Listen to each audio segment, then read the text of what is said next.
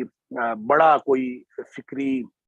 حادثہ رونما کرنا ہو اور بہت بڑا فکری ڈاکہ ڈالنا ہو، تو ہم نے یہ بھی دیکھا کہ ہمارے چینل جو ہیں وہ ایک عرصہ تک مہم چلاتے رہے، ذرا سوچئے، ذرا سوچئے، ذرا نہیں پورا سوچئے، فلاں کیجئے، اس طرح کر کے مختلف چیزوں کے بارے میں آپ کو یعنی معاشرے کے مختلف لوگوں کو، افراد کو، ان کی فکر کو متزلزل کر دیتے ہیں. اور یہ مباحث سے اصل میں حساس موضوعات پر کہ لوگ جو ہیں وہ آہستہ آہستہ متنفر ہوتے چلے جائیں. پھر اسی طرح غریبوں جو ہے ان کو غریبوں کو تعاون کرنا ہے، غرباء سے ہمیں تعاون کرنا ہے، اور غریبوں کو تعاون کے نام پر ان کو اس طرح مطمئن رکھتے ہیں کہ وہ غریب اپنی اس تقسیم پر مطمئن ہوتے ہیں کہ ہم غریب ہی رہیں بے شک، بس تعاون ملتا رہے. ان کو تعاون کا اس طرح سے عادی بنا لیتے ہیں تاکہ غریب اپنی اس طبقاتی تقسیم پر جو ان لوگوں نے کی ہوتی ہے اس پر مطمئن رہتا ہے. یعنی مظلوم کی مدد کا نعرہ، اور مظلوم کی مدد کے لیے ساری دنیا اکٹھی ہو جائے گی، ساری این جی اوز اکٹھی ہو جائیں گی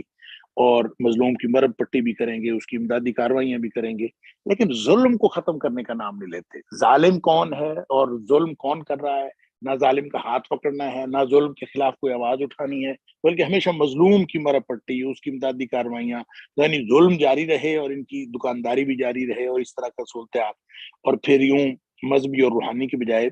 معاشرتی بنیادوں پر لوگوں کو تقسیم کر لیتے ہیں اور لوگوں کو حقوق کا شعور احساس دلاتے ہیں. معاشرتی میں آپ اپنا حق لیں، آپ طلبہ ہیں، آپ طلبہ اپنا حق لیں، آپ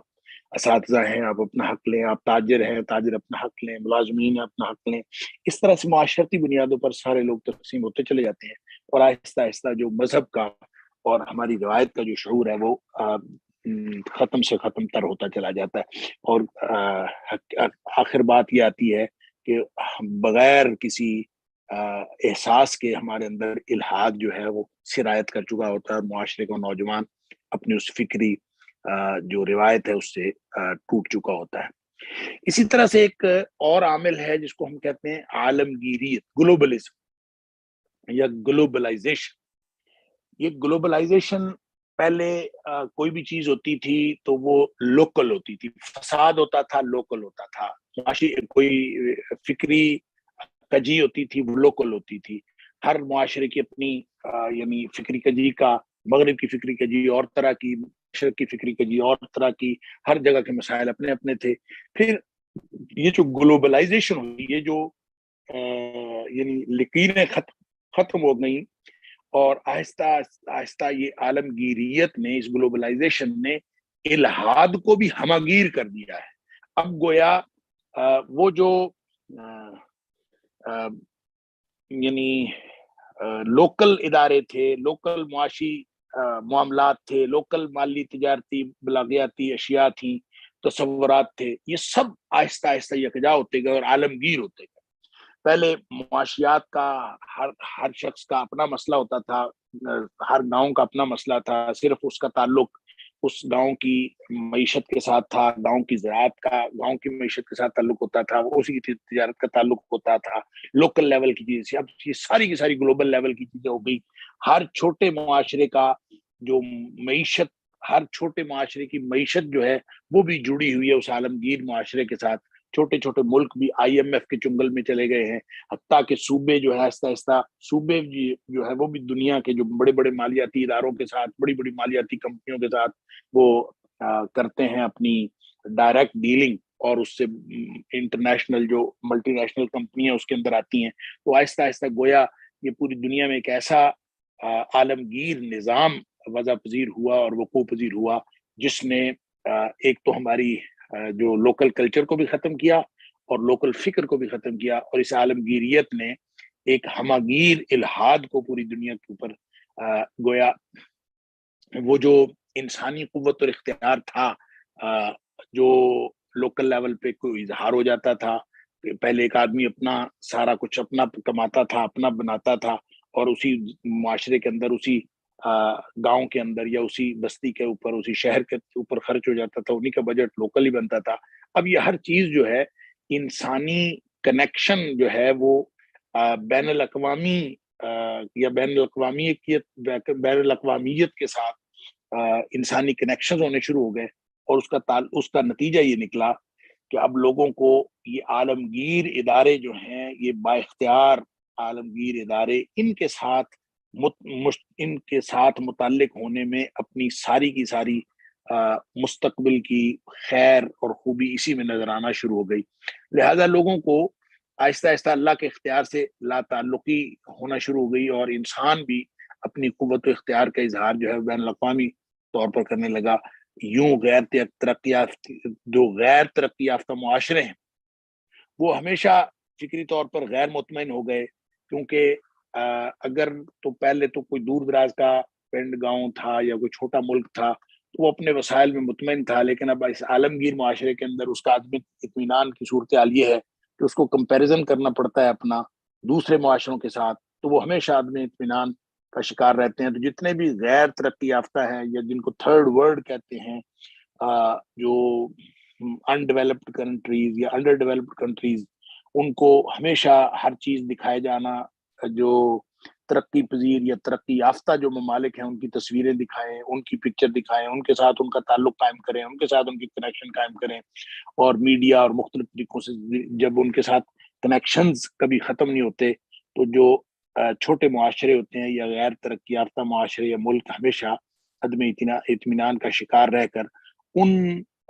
پیرامیٹرز کو اچیو کرنے کی کوشش کرتے ہیں جن پیرامیٹرز کے ذریعے سے ترقی یافتہ معاشروں نے ترقی کی ہوتی ہے۔ لہذا یہ عالمگیریت آہستہ آہستہ مادیت اور الحاد کو یہ پھیلاؤ کا باعث بن رہی ہے۔ اسی طرح یہ جو جیسے میں نے عرض کیا کہ معیشت لوکل تھی، فکر لوکل تھا، روایت لوکل تھی، یہ سارا کا سارا گلوبل بن گیا، لوکل سے گلوبل ہو گیا۔ تو صرف اسی طرح الحاد بھی لوکل ہوتا تھا، اب وہ جو الحاد لوکل تھا وہ اب مختلف نو قسم کے الحاد جو ہیں وہ عالمگیریت کی وجہ سے، گلوبلائزیشن کی وجہ سے وہ بھی اکٹھے ہو گئے۔ تو یوں کہہ لیجیے الحاد بھی ایک یکجا ہو گیا، مختلف نو قسم کا، تمام جو باطل نظریات تھے وہ بھی اکٹھے ہو گئے، اور میڈیا کے ذریعے سے اس کا ایک انتہائی مؤثر جو اس کا ارتکاز اور ایک گلوبل جو ورژن ہے اس کا اظہار ہونا شروع ہو گیا۔ اگر کوئی فیشن کی بات تھی، کوئی مادیت کی بات تھی، کسی بھی چیز کی بات تھی، تو اس کو نیو یارک سے لے کر ہمارے پاکستان کے کسی چھوٹے سے گاؤں میں پہنچنے تک کے لیے بہت کئی مہینے، کئی سال لگ جاتے تھے کہ نیو یارک سے کوئی چیز پہنچتی تھی، کئی مہینوں کے بعد لندن پہنچتی تھی، لندن سے کوئی چیز پہنچتی تھی، کوئی فیشن ٹریول کرتا ہوا، اور پھر کئی مہینوں کے بعد وہ لاہور پہنچتا، اور لاہور سے پھر چھوٹے شہروں میں، اور کبھی جو ہے وہ چھوٹے چھوٹے دیہات میں۔ تو اس وقت تک جو ہے پیچھے سے روایت یا فیشن چینج ہو چکی ہوتی تھی۔ لیکن اب تو یوں ہے کہ میڈیا کے ذریعے سے پورا جو الحاد ہے اور اس کی الحادی فکر جو ہے اور غیر مذہبی فکر جو ہے اور غیر روایتی فکر، وہ اپنی پوری ہماگیری کے ساتھ اور ارتکاز کے ساتھ اور پوری قوت کے ساتھ وہ چند سیکنڈ میں پوری دنیا کے اندر پھیل جاتا ہے، اور اس میں افراد اور معاشروں کا ایک ایسا عالمگیر مقابلہ ہے کہ وہ قوت اور طاقت کی دوڑ میں لگے ہیں۔ ہر فرد بڑا بننا چاہتا ہے، ہر فرد اپنی چھوٹی جو پوزیشن ہے اس کو بڑی کرنا چاہتا ہے، چھوٹے عہدے سے بڑے عہدے میں جانا چاہتا ہے، اپنی پرانی گاڑی کو چینج کر کے وہ بڑی گاڑی لینا چاہتا ہے۔ ہر شخص کو یہ مسابقت کا ایک ایسا یعنی نہ ختم ہونے والا سلسلہ ہے، طاقت کی دوڑ جو انفرادی سے لے کر اجتماعی تک، اور اس نے ایک عالمگیر مقابلے میں ایک ایسا ایک الہادی فضا پیدا کر رکھی ہے۔ اسی طرح پھر انسانی خواہش کی تکمیل کا، پہلے تو انسان جو اپنی خواہش کرتا تھا تو ظاہر اس کی خواہش بھی محدود ہوتی تھی اس کی فکر کے اور اس کے وسائل کے اعتبار سے۔ اب اس کی فکر جو ہے، اس کے ہاتھ میں انٹرنیٹ ہے، اس کے ہاتھ میں پوری دنیا کا جو رابطہ ہے، اور پوری دنیا کے رابطے کے ذریعے سے وہ بین الاقوامی ذرائع کی اس فراہمی میں سے اپنی انسانی خواہش کو بھی اس قدر عالمگیر بنا لیتا ہے کہ اب انسان کی خواہشیں بھی جو ہیں وہ اسی طرح سے لامحدود ہوتی چلی جاتی ہیں اور اسی طرح سے عالمگیر ہو گئی ہیں۔ اس نے بھی انسان کو مذہب سے اور اپنے مقصد سے دور کر دیا، کیونکہ اصل مقصد تو انسانی خواہشات کا مقابلہ وحی الہی کے ساتھ تھا۔ جیسے جیسے خواہش کے اوپر انسان پختہ ہوتا گیا، وحی الہی اور جو مقصد تھا، مقصد نزول وحی الہی کا، وہ انسان کی زندگی میں دور سے دور تر ہوتا چلا گیا۔ اسی طرح ایک اور عامل ہے، وہ ہے ملت اسلامیہ کا داخلی انتشار۔ جو ملت اسلامیہ کا داخلی انتشار، یہ جس کو فرقہ واریت کہہ لیجئے، مسلمان جو باہمی طور پر فکری اختلاف کا شکار ہوتے ہیں، یہ بھی الحاد کے پھیلاؤ کا باعث بنتا ہے کہ جہاں کہیں فکری اختلاف ہوتا ہے اور پھر وہ اختلاف مخالفت میں چلا جاتا ہے، اس ایسے ماحول میں جہاں اختلافات ہوں اور لوگ ایک دوسرے کے خلاف باتیں کر رہے ہوں اور کوئی اتفاقات کی بجائے صرف اختلافات کے بحث میں الجھا ہوا ہو اور پورا معاشرہ بلکہ اس میں الجھا ہوا ہو، تو ایسی صورتحال کے اندر حق چھپ جاتا ہے، حق جو ہے وہ اس کے اندر ابہام پیدا ہو جاتا ہے، بلکہ حق آہستہ آہستہ ناقابل فہم بھی ہو جاتا ہے۔ اور جو اہل حق ہیں، جب ان کی داخلی کمزوری اور آپس میں جھگڑا جو ہے وہ بنیاد بنتا ہے، تو لوگ کبھی بھی حق کی طرف آتے نہیں۔ ایک تو حق مبہم ہو جاتا ہے، حق لوگوں کو ٹھیک طریقے سے نظر نہیں آتا۔ ظاہر ہے جب آپ کہیں گے کہ باہمی فرقہ واریت یا باہمی جنگ و جدل کی فضا یا باہمی تنازع جو ہے وہ اس حد تک پہنچتا ہے کہ بڑے بڑے علماء اور جو اعتدال پر مبنی فکر رکھنے والے علماء ہیں، وہ بھی یہ کہنے پر مجبور ہو جاتے ہیں کہ اپنی فکر کو چھوڑو نہ اور کسی کی فکر کو چھیڑو نہ۔ تو یہ ایک ایسا نعرہ بنتا ہے کہ وہ قبولیت حاصل کر جاتا ہے، اور اس سے پھر حق گویا حق کا حصول اور حق کی پہچان تو گویا ضروری نہیں رہی کہ ہر شخص جو ہے وہ اپنی فکر پر قائم رہے اور کسی دوسرے کو نہ چھیڑے۔ اسی کو پھر یہ سمجھا جاتا ہے کہ جھگڑا ختم کرنے کا یہی طریقہ ہے، اور باہمی اختلافات میں ہی ساری صلاحیتیں جو ہیں وہ ضائع ہوتی چلی جاتی ہیں، کوئی تعمیری کام نہیں ہوتا۔ اور دوسری بات یہ ہے کہ اس سے پھر باہمی جھگڑے کو اور تنازع کو اور اس فرقہ واریت کو ختم کرنے کے جو معیارات بنتے ہیں، وہ بھی بجائے خود دین سے دور کرنے کا باعث بنتے ہیں اور یوں الحاد کے پھیلاؤ کا باعث بنتے ہیں۔ پھر اس سے فرقہ واریت سے اور باہمی انتشار سے ملی ذہنیت کا خاتمہ ہو جاتا ہے۔ بالکل لوگ جو ہیں وہ آپس میں ٹکڑے ٹکڑے ہو جاتے ہیں، ملت کی سطح پر کوئی بات نہیں کرتا، اپنے اپنے دائرے کی اپنے اپنے مسلک کی بات کرتے ہیں۔ اسی سے جو ہے وہ اخلاقی بگاڑ بھی آتا ہے، دوسروں کی چاہے وہ دوست سچے ہوں، چاہے وہ کسی طرح فکر ان کی کسی کجی کا شکار ہو، جتنے بھی دوسرے گروہ ہوتے ہیں یا دوسرے لوگ ہوتے ہیں، ان کی قدر و قیمت کی اہمیت ختم ہو جاتی ہے، اور اس سے آہستہ آہستہ جو ہے وہ لوگ کسی دوسرے کے لیے کسی نیکی کے اظہار کو ضروری نہیں سمجھتے، اور برائی کے اظہار یا ان کے ساتھ برا سلوک کرنے کو بھی برا نہیں سمجھتے۔ یوں ایک ایسا اخلاقی بگاڑ معاشرے کے اندر آتا ہے۔ آپ دیکھتے ہیں کہ یہ فرقہ واریت صرف مذہبی نہیں ہوتی، یہ سیاسی بھی ہوتی ہے۔ لوگ جب مختلف قسم کی فرقہ واریت اور عصبیت کا شکار ہوتے ہیں تو وہ ملت کو بگاڑ کے رکھ دیتی۔ اس لیے نبی پاک صلی اللہ علیہ وسلم نے فرمایا تھا کہ لیس منا من دعا الی العصبیہ، جو کسی بھی طرح کی گروہ بندی کی طرف بلائے وہ ہم میں سے نہیں ہے۔ اس لیے کہ یہ امت کا اور ملت کا جو ہے وہ شیرازہ بکھیر کے رکھ دیتی ہے۔ لہٰذا پھر جب باہمی طور پر فرقہ واریت ہو، سیاسی یا باہمی فرقہ واریت ہو مذہبی، تو اس میں ایسی انتہا پسندی آ جاتی ہے کہ لوگ جو ہے وہ مسائل کے حل کے بارے میں عدم توازن کا شکار ہو جاتے ہیں، اور لوگ یہی کہتے ہیں کہ آہستہ آہستہ لوگ صرف اپنی پارٹی کو صحیح کہتے ہیں، دوسری پارٹی کو اور صحیح نہیں کہتے، بلکہ وہ کہتے ہیں کہ وہ تو غلط ہی ہیں، چاہے وہ دیندار ہے جیسے بھی ہیں۔ تو اس طرح سے براہ راست یا بالواسطہ دین کا تمسخر اڑایا جاتا ہے، اور نتیجتاً دین سے دوری اور لا مذہبیت جو ہے معاشرے کے اندر پھیل جاتی ہے، اور اخلاقی بگاڑ اور زبان کی آلودگی اور مختلف طرح کی آلودگیاں تو ہوتی ہی ہوتی ہیں، اور آہستہ آہستہ آپ سمجھتے ہیں کہ پورا معاشرہ دین سے دور اور لا مذہبیت کا شکار ہو جاتا ہے۔ اچھا، اسی طرح ایک اور عامل ہے، وہ ہے اسلامی تحریکوں کی الحاد سے عدم توجہی۔ یہ بہت اہم عنوان ہے، اس پہ غور کرنا چاہیے۔ اسلامی تحریکیں معاشرے کے اندر موجود ہوتی ہیں اور موجود ہیں، اور پورے معاشرے میں آپ دیکھتے ہیں کہ مشرقی معاشرہ ہو یا مغربی معاشرہ ہو، ہمیں اسلامی تحریکیں موجود ہیں۔ اسلامی تحریکیں کام بھی کر رہی ہیں اور بڑی بڑھ چڑھ کے کام کر رہی ہیں۔ ریلیف کا کام بہت ہوتا ہے، چیریٹی آرگنائزیشن بہت زیادہ ہوتی ہیں، اسلامی تحریکیں جو دین کی تبلیغ کا کام کر رہی ہوتی ہیں وہ بھی کر رہی ہوتی ہیں۔ لیکن ان سب کے جو اسلامی تحریکوں کے اہداف و مقاصد ہیں، وہ عجیب و غریب ہوتے ہیں کہ ان میں بعض کا تو ہدف یہ ہوتا ہے کہ ہم صرف اسلامی شعائر کی پابندی کر لیں، بعض کا مقصد یہ ہوتا ہے کہ معاشرے کے اندر امن و امان قائم ہو جائے، وہ جس بھی قیمت پر قائم ہوتا ہے۔ بعض لوگوں کا ہوتا ہے کہ معاشرے کے پیچھے ہوئے مظلوم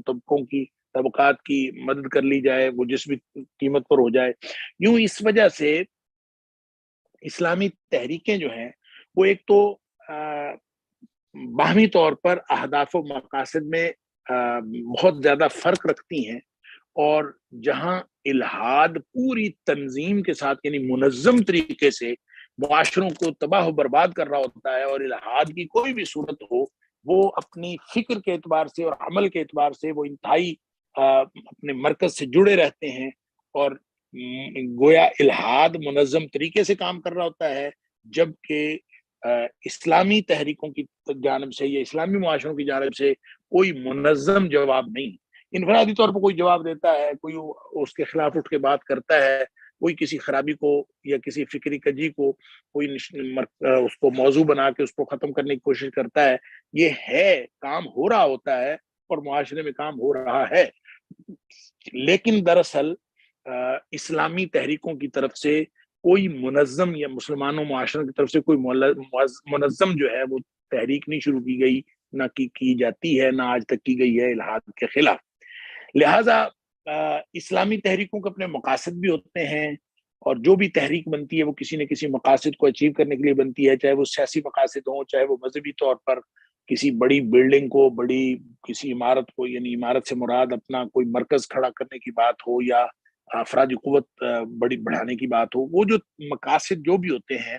چاہے کوئی سیاسی مقصد ہو، تو ان مقاصد کی تکمیل کے لیے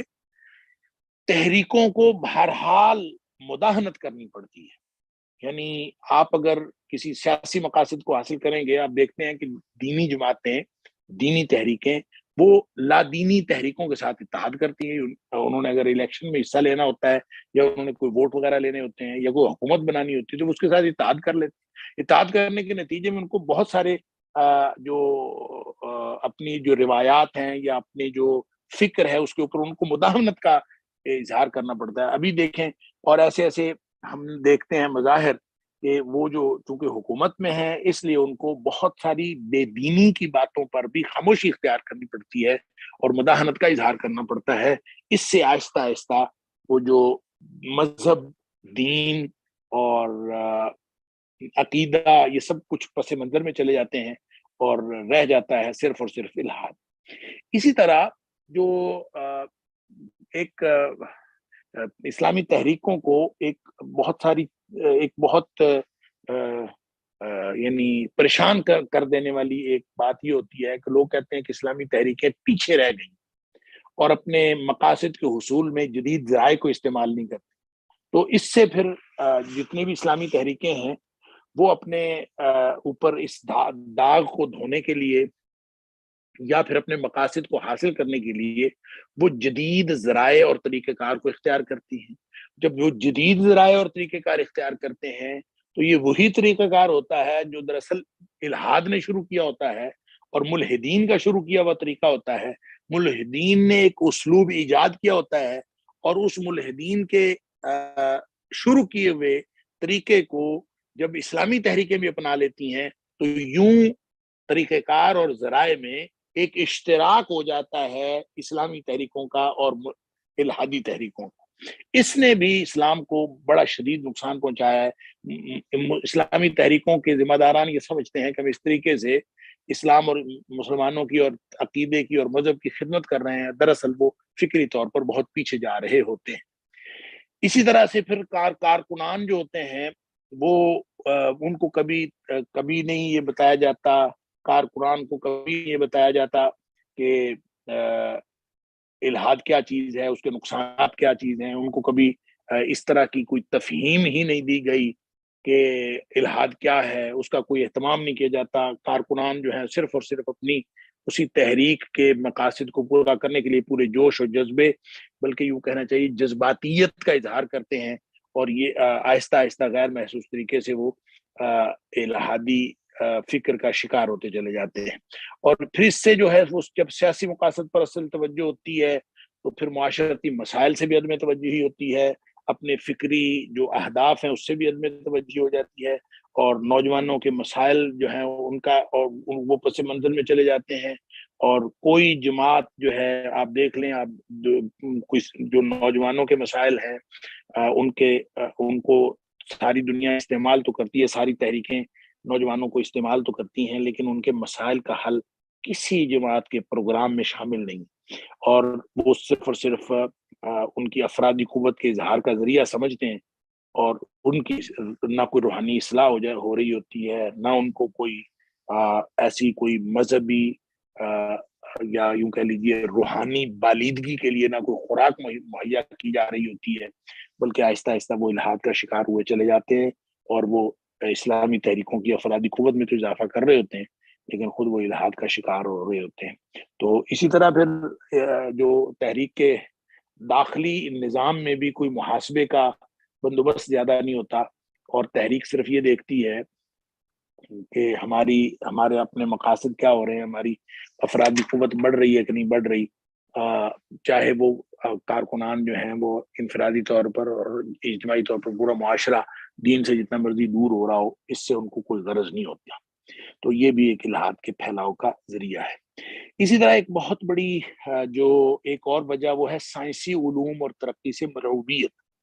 جب ہم سائنسی علوم سے مرعوب ہو جاتے ہیں اور سائنس کی ترقی سے مرعوب ہو جاتے ہیں،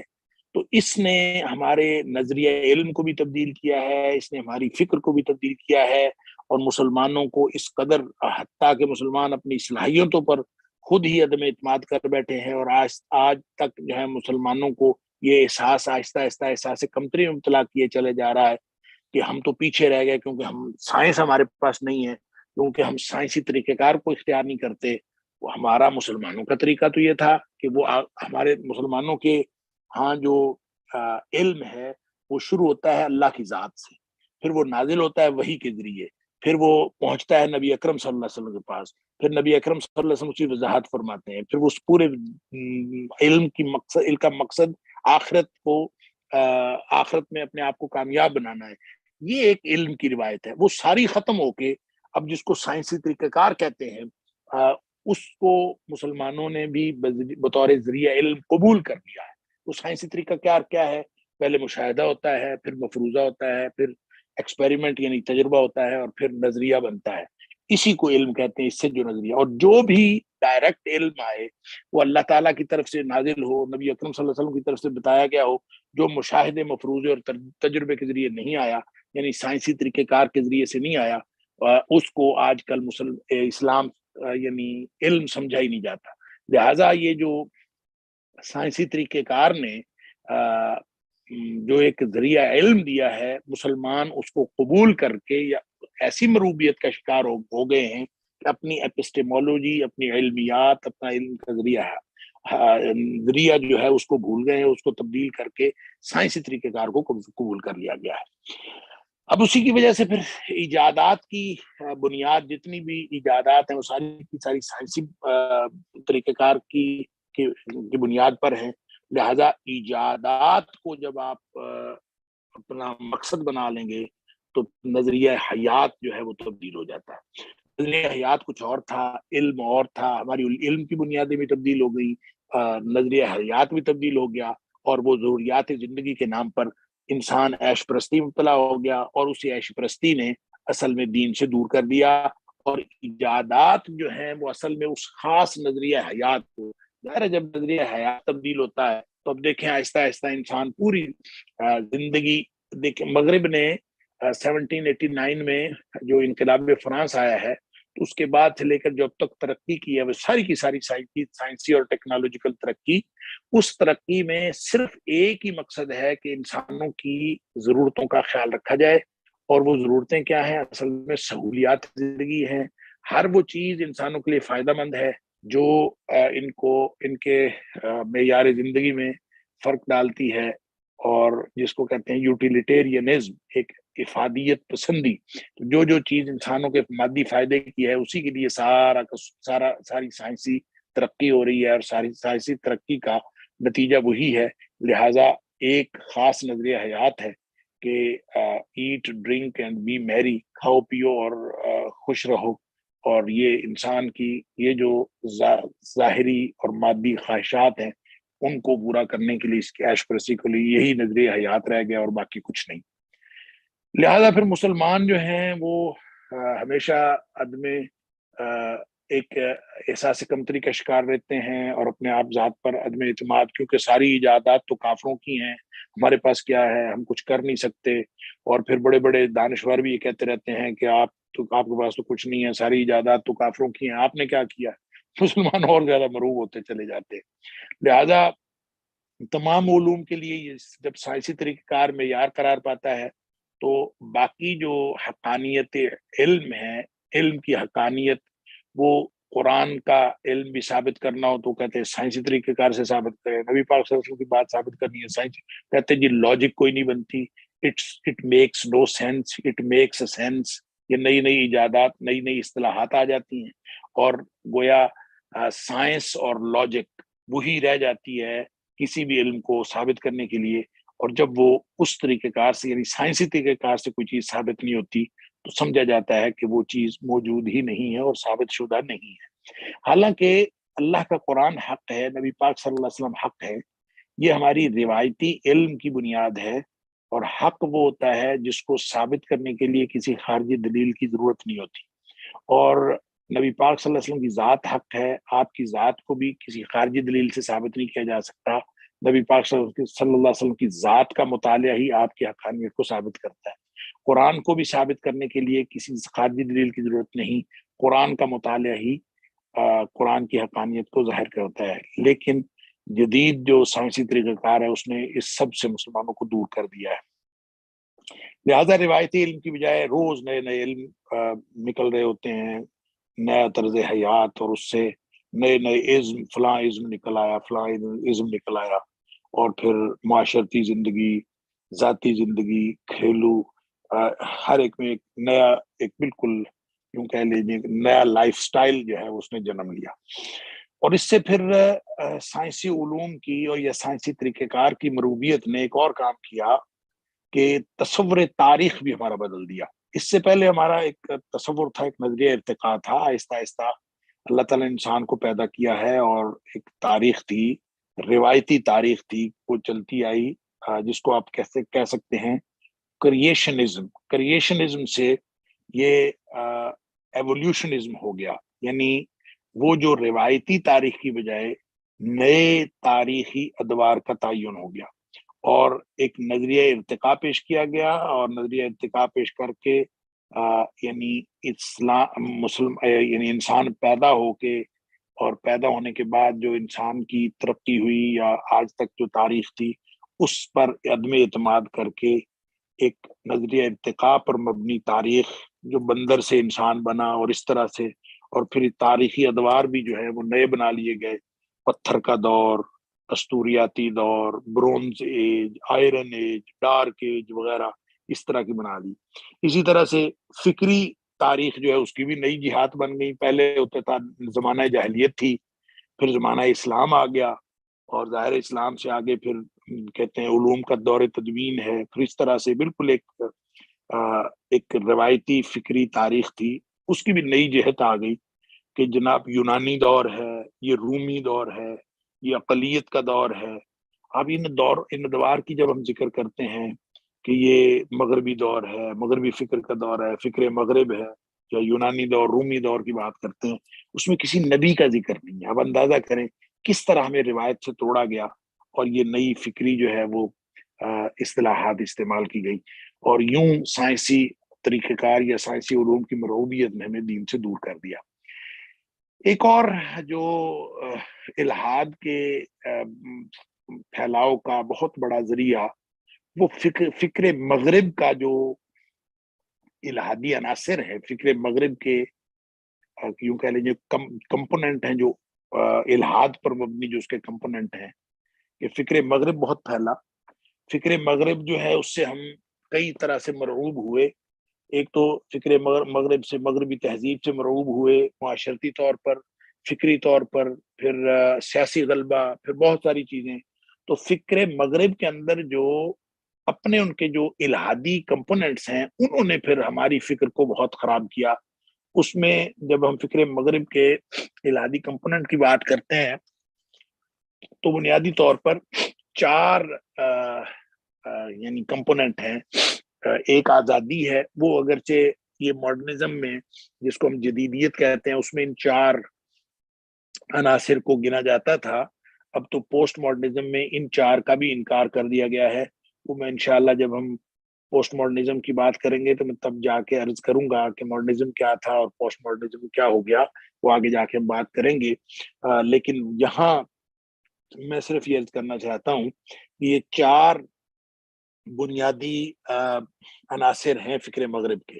جس نے ہماری فکر کو گدلا کر دیا اور ہمارے اندر الحاد کے پھیلاؤ میں بہت بڑی وجہ بنی. آزادی، مساوات، رواداری اور ترقی، یہ ذہن میں رکھیے گا. 4 باتیں ہیں، ایک آزادی، ایک مساوات، ایک رواداری اور ترقی.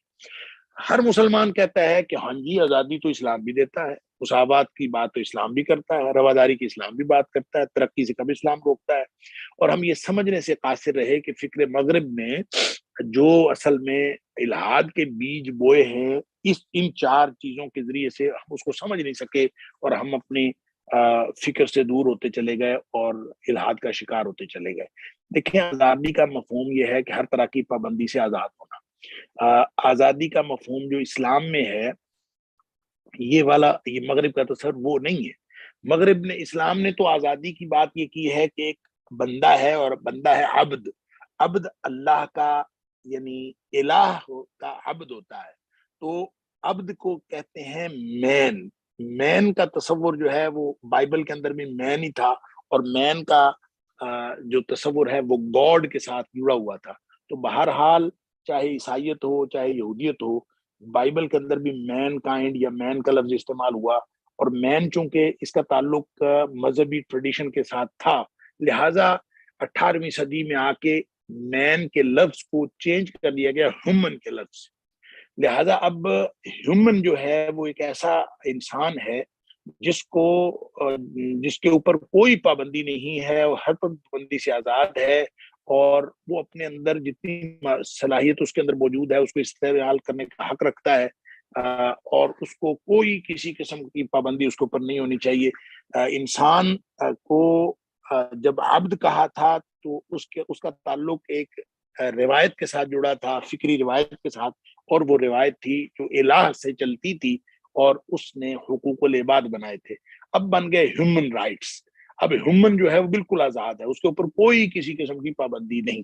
ڈیکارٹ ایک مغربی فلسفی ہے، اس نے کہا تھا میں چونکہ سوچ سکتا ہوں اس لیے میں ہوں، یعنی میرے ہونے کی دلیل یہ ہے کہ میں سوچ سکتا ہوں. کانٹ نے کہا کہ ذہن کے اندر جب یہ صلاحیت ہے کہ وہ حواس خمسہ کی اطلاعات کو تصورات میں ڈھالے، لہٰذا انسان حقائق کے ادراک میں کسی خدا کا محتاج نہیں، اس کو کوئی ضرورت نہیں کسی گاڈ کی. ہیومن جو ہے، ایک انسان جو ہے بالکل آزاد ہے. اسی طرح ہیوم نے کہا کہ عقل انسانی جو ہے وہ خواہشات کی تسکین کا جواز پیش کرتی ہے، ہم اپنی خواہشات کو کے مطابق زندگی گزار سکتے ہیں. لہذا انسان کا حق ہے کہ وہ جو چاہنا چاہے، یعنی جو اس کا دل کرے وہ چاہے، جو مرضی کرے. لہذا اسلامی تصور ابدیت کی نفی ہو گئی، اور ایک بالکل، یعنی یہ اسلامی تصور ابدیت نہیں بلکہ مذہبی تصور ابدیت کہنا چاہیے، کہ وہ چاہے وہ بائبل کا کانسیپٹ تھا اس کو بھی چینج کر دیا گیا، اور پہلے یہ مین کائنڈ ہوتا تھا انسان، اب یہ ہیومن کائنڈ ہو گیا تاکہ اس کو تصور کو تبدیل کر دیا جائے. لہٰذا ہم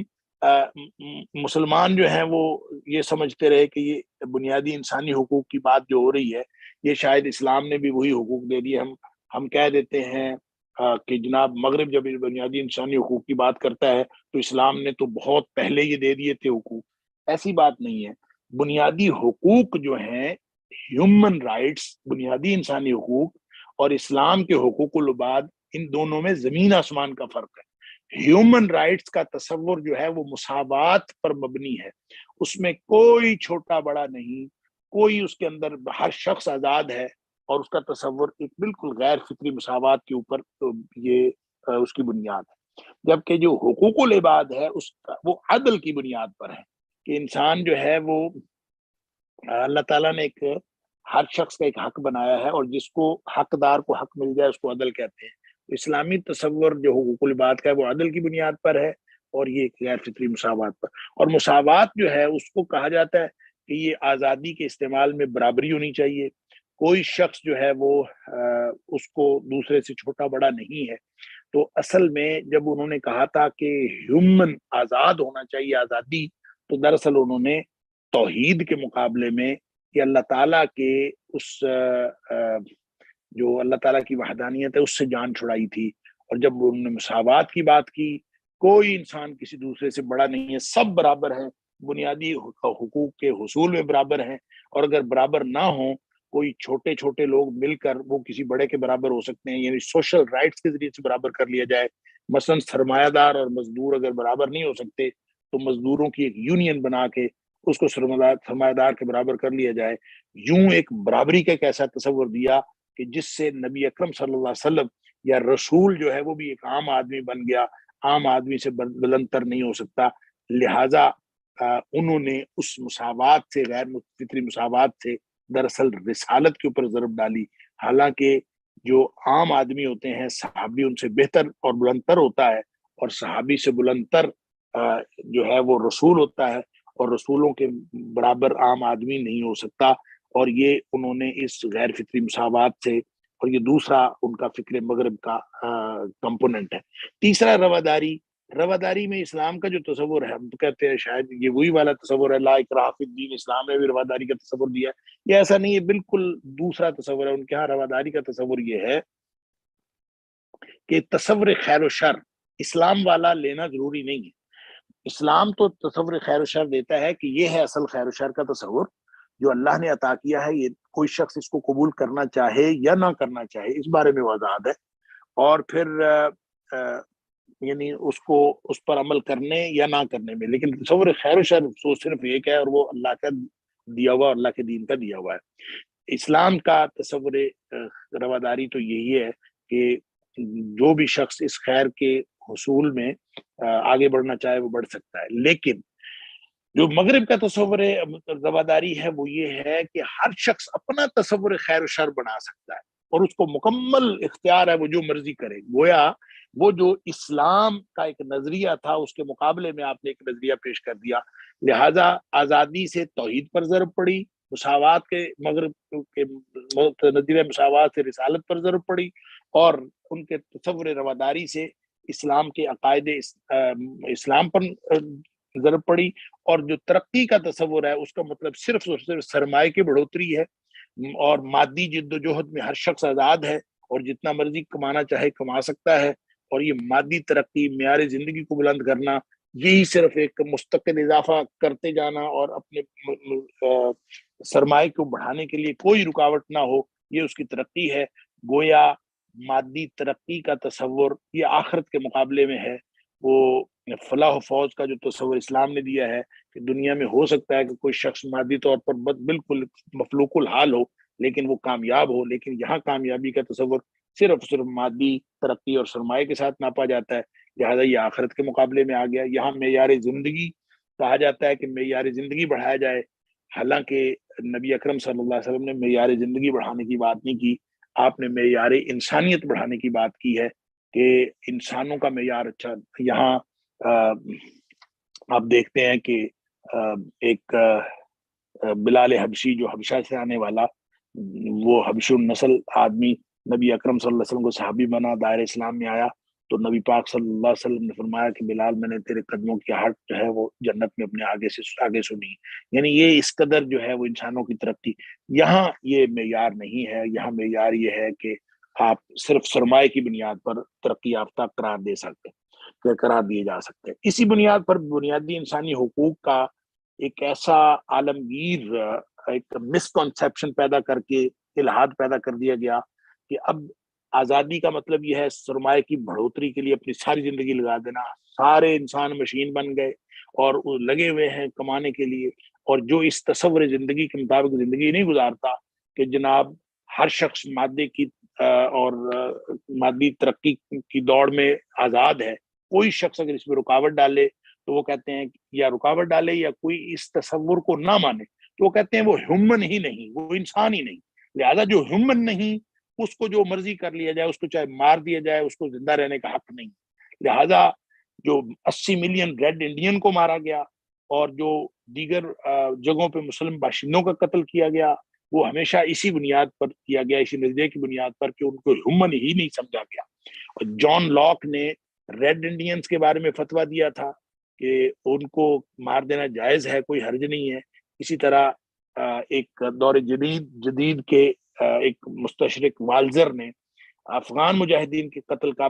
فتویٰ دیا تھا اور ان کو جائز قرار دیا تھا اسی بنیاد پر کہ یہ ہیومن نہیں ہے۔ کیوں؟ کہ وہ مادی ترقی کے قائل نہیں ہے اور مادی ترقی کو واحد ترقی کا ذریعہ نہیں سمجھتے۔ اور اسی طرح آزادی اظہار رائے کو بھی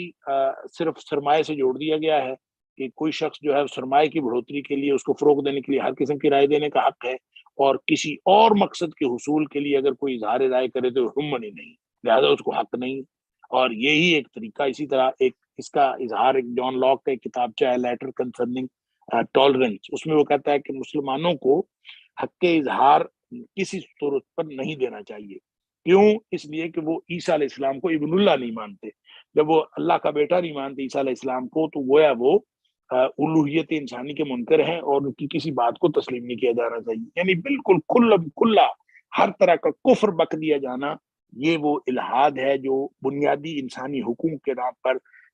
ایک یہ زہر کی طرح ہمارے جسموں کے اندر انفرادی اور اجتماعی طور پر سرایت کرتا جا رہا ہے۔ اسی طرح پھر حق ملکیت، ہر شخص جو ہے وہ اپنی املاک اور سرمایہ جو ہے وہ اس کو حاصل کر سکتا ہے، یہ بھی بنیادی انسانی حقوق میں سے ہے۔ آزادی حیات بھی یعنی پہلا بنیادی انسانی حق، پھر آزادی اظہار رائے، پھر حق ملکیت کہ وہ جو مرضی مالک جس چیز کا اصول دولت حاصل کرے اور اس کو جتنا مرضی اپنے پاس رکھے، بینکوں میں رکھے، سودی مارکیٹ میں سرمایہ لگائے، جو مرضی کرے، اور ذاتی ملکیت میں بڑھتا جو ہے وہ جو مرضی یعنی آگے سے آگے لیتا جائے، یہ وہ ساری چیزیں ہیں۔ اور پھر وہ آہستہ آہستہ کارپوریٹ ملکیت میں چلی جاتی ہے، ٹیکس اس کے اوپر ایک ایسا سسٹم بن جاتا ہے۔ یعنی بنیادی انسانی حق ملکیت جو ہے، اس نے بھی صرف اور صرف سرمایہ کے حق کو حق تسلیم کیا ہے، سرمایہ کی بڑھوتری کے اس کے علاوہ کسی حق کو تسلیم نہیں کیا۔ اور پھر سوشل رائٹس جو ہے، یہ بھی میں نے پہلے عرض کیا کہ بنیادی انسانی حق جو ہے وہ ہر شخص برابر ہے، اور اگر کوئی برابر نہ ہو تو اس کو اس کی تنظیم بنا کے اس کو برابر کر لیا جائے، اور غیر مساویانہ ملکیت کو متوازن کرنے کے لیے، کیونکہ اس کا تعلق صرف مادے کے ساتھ ہے، تو اس سے پھر ملازمین کی جو یونینز بنتی ہیں اور مختلف مزدوروں کی یونینز بنتی ہیں، یہ ساری اس میں ہے۔ تو اصل میں بات یہ ہے کہ بنیادی انسانی حقوق کو یہ پوری انتہائی غیر اسلامی ہے، جو میں پہلے عرض کر چکا ہوں کہ یہ ہیومن رائٹس کا حقوق العباد کے اندر جو ہے وہ بنیادی فرق ہے۔ جدید مشاغل جو ہیں، یہ بھی اصل میں الہاد کا ایک بہت بڑا ٹول ہے۔ یہ آپ دیکھیں کہ مغربی طرز فکر جو ہے، اس سے بے مقصد انسان پیدا ہوتے ہیں، اور ان کے اندر یا تو سرمایہ بڑھانے کا ایک مقصد ہوتا ہے، علاوہ کوئی مقصد ہی نہیں ہوتا۔ بے مقصد زندگی میں خوشحال زندگی، جب وہ سرمایہ بڑھ جاتا ہے، خوشحالی آ جاتی ہے، تو پھر ان کو مشاغل کی ضرورت پڑتی ہے، اور وہ یعنی صرف لذت دنیا ان کو، اور یہ جو شہوات کی تکمیل، خواہشات کی تکمیل، اسی کی لذت، اسی کے لیے ساری زندگی، لہٰذا اس کے علاوہ کوئی بڑا مقصد نہیں ہوتا۔ تو ان کو پھر مشاغل کی ضرورت کا احساس ہوتا ہے، بے مقصد زندگی ہے، خوشحال بھی ہے، پیسہ بھی ہے، سب کچھ ہے، تو پھر ہم کیا کریں؟ پیسہ آ گیا ہے، آپ پوری زندگی تو لگا دی سرمایہ کے اصول میں، اب پیسہ آ گیا تو پھر اس کے بعد کیا کرنا؟ لہٰذا اس پیسے کو اپنی زندگی مشغول کرنے کے لیے بے مقصدیت کا اظہار کا ذریعہ بن گیا، اور اللہ سے مزید دور کرنے کا ذریعہ بن گیا۔ اس سے کمپیوٹر گیمز آ گئیں، کارٹون، ڈرامے، فلمیں، سوشل نیٹ ورکنگ، یہ سارا کا سارا وقت کا ضیاع، یہ مشاغل ہیں۔ پھر مختلف چیزوں کو جمع کرنے کا شوق ہوتا ہے، ٹکٹیں جمع کرنے کا شوق ہے، ڈاک ٹکٹ جمع کیے ہیں، جو سکے جمع کیے ہیں، جو بوتلیں، ڈبیاں، یہ مختلف چیزوں، اس طرح کے جو شوق ہے سارے، یہ مشاغل اصل میں اللہ سے دور کرنے کا اور زیادہ۔ پھر اسی طرح بے مقصد سیاحت، موٹر سائیکل پر دنیا کا چکر لگا رہے ہیں، جو کہتے ہیں کشتی پر دنیا کا چکر لگا رہے ہیں، وہ کہتے ہیں جی پیدل جو ہے وہ 15 ملکوں سے